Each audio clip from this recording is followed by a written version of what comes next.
Alamat ng mangga, puso ni Maga.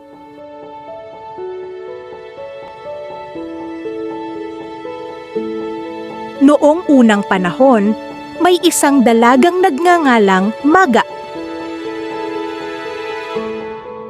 Kilala siya sa kanyang kabutihang loob at malasakit sa kapwa.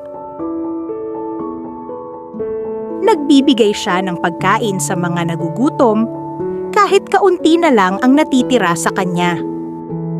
Tumutulong siya sa mga matatanda, nag-aalaga ng mga bata, at laging handang magbahagi.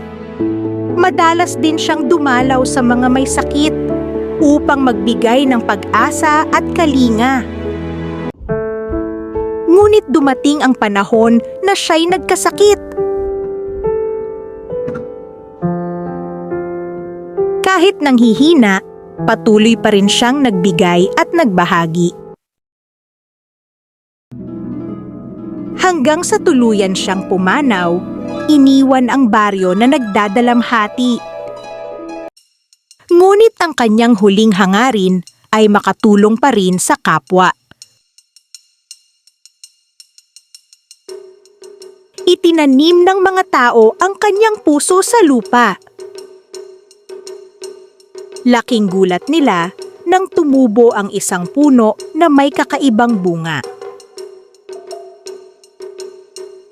Namunga ito ng prutas na hugis puso, matamis at kumikislap.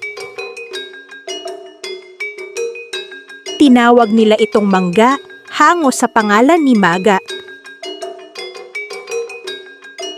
Mula noon, ang mangga ay naging simbolo ng pagmamahalan at kabutihang loob. At yan ang alamat ng mangga.